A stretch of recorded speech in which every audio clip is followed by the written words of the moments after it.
Padre, del Hijo y del Espíritu Santo. Amén. Estimados fieles, hoy fiesta de Santa Rosa de Lima, patrona de toda América. Vamos a seguir con los sermones, hablando de la vocación, que es la preparación a la fiesta de San Pío X, patrono de la congregación.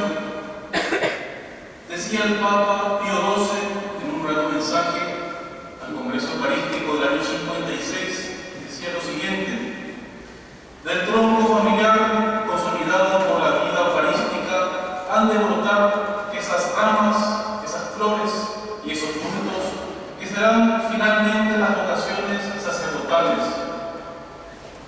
Como les decía, cercanos a la fiesta de San Pío X, el Papa de la Eucaristía y también patrono nuestro, vamos a volver la mirada de vuelta hacia el altar del Cordero Inmaculado que se inmola cada día en la Santa Misa. Y desde ese altar, como de un tronco fecundo, deben brotar las ramas de la virtud, las flores de la vocación sacerdotal, los frutos, en fin, de una vida dedicada al altar de Dios. Hoy vamos a contemplar también una de esas flores, dice la oración de la misa, la primera flor de América, Santa Rosa de Lima, nacida en Lima en el año 1586, en un continente, según los biógrafos, que aún estaba estéril de vocaciones, estéril de santidad. Viene esta santa como una rosa en medio de espinas, en la primicia de todos los elegidos de Dios en estas tierras, de hecho, la primera santa canonizada. Y el resumen de su vida es el siguiente: toda su vida fue un ardiente deseo por el Santísimo Sacramento del altar. El pan de los ángeles era su único consuelo en esta vida y su fortaleza. Ella pasaba noches enteras en oración y su alma se consumía en deseo de unirse a Cristo. Decía que ella parece que vivía en la Eucaristía. Conocen ustedes la historia de que en Cuaresma ella se mantenía en ayunos completos, solo comía 5 semillas de limón, imagínense ustedes. Su cuerpo estaba reducido a polvo por la penitencia, los ayunos, cilicios, disciplinas, vigilias, todo eso en una celda que ella mandó construir en la esquina de un jardín, donde ella se ofrecía como víctima por la conversión de los pecadores. Y Dios, que nos deja de dar fruto al sacrificio de las buenas obras, va a hacer brotar de esta vida escondida una cosecha de santos varones.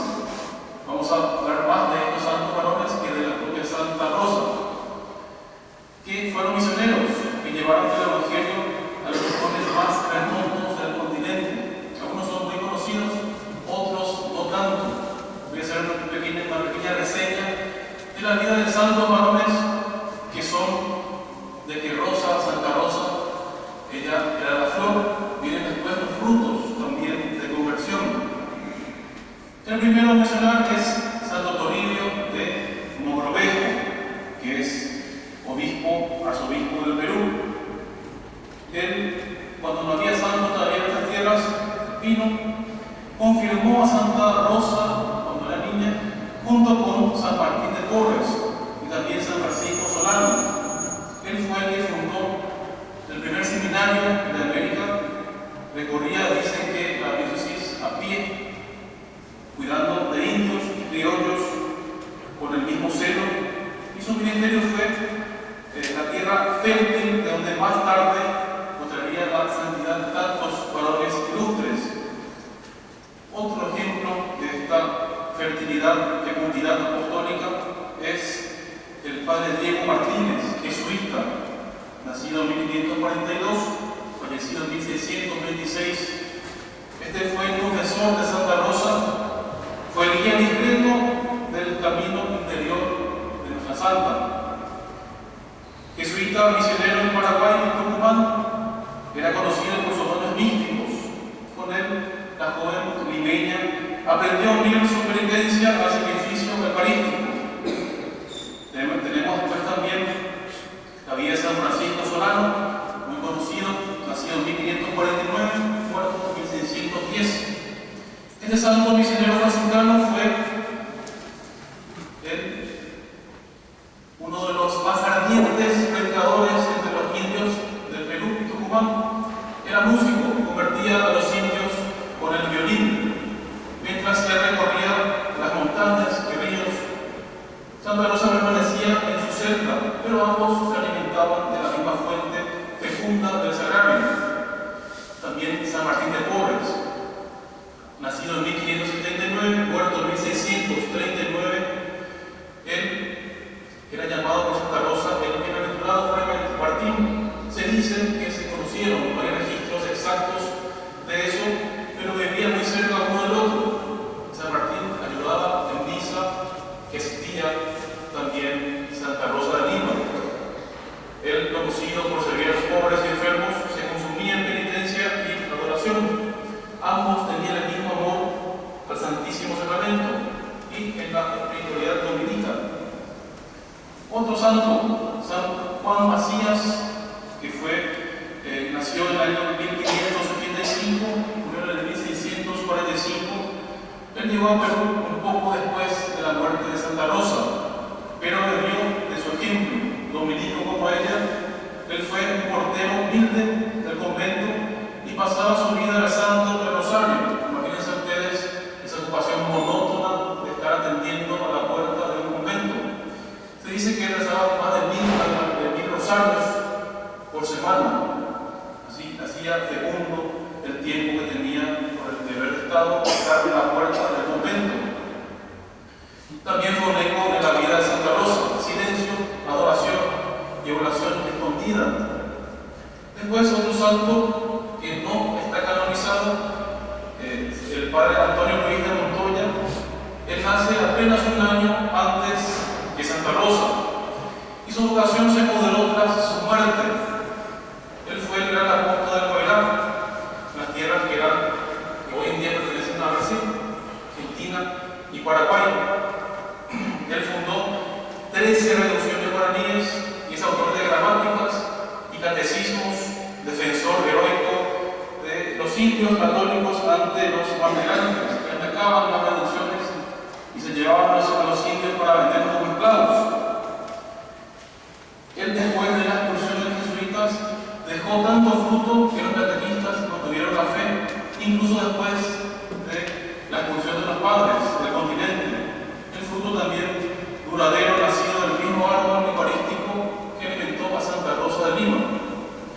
Y otro último, también no conocido, que es el padre Francisco del Castillo, jesuita, nacido en 1615, muerto en 1673. Él nació 2 años antes de la muerte de Santa Rosa, pero se convirtió en su fervoroso devoto. Él fundó la Casa de las Amparadas, que era una especie de convento que se estableció en la vivienda, la antigua vivienda donde habitó Santa Rosa. Era una casa de mujeres en peligro, mujeres que habían estado en mala vida y que se juntaban ahí a practicar la virtud. Y él dedicaba en plazas y mercados, atendía sobre todo a los esclavos, compuso devocionarios de lenguas africanas y también comenzó la tradición del sermón de las 7 palabras. Era un sermón que se dedicaba a Semana Santa, que duraba 3 horas, que después se expandió por otros lugares, incluso hasta en Europa. Este santo, para que tengan una idea, dicen los biógrafos que tenía bilocación, hacía milagros, casi nadie lo conoce. Entonces vemos que eso sucedió de manera muy especial en un lugar, en Lima, en Perú, donde salieron varios misioneros con mucho empuje y mucho fruto duradero. Se atribuye eso, se puede decir con certeza, al sacrificio, a la oración de Santa Rosa, a su amor por la Eucaristía.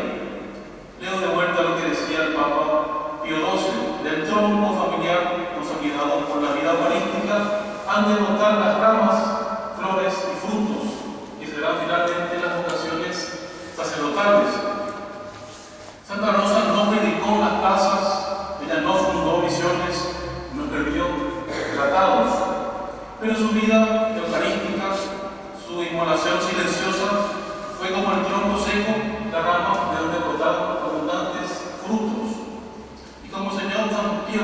Papa, el pan de los ángeles, la Eucaristía, es la fuente de toda vocación. Es ante el altar de Cristo donde se inmola Cristo todos los días, donde vemos las almas generosas que se sienten atraídas por Él, por el impulso también de ofrecerse a su vez como víctimas para la conversión de los pecadores. De allí nacen los sacerdotes, los misioneros, los santos.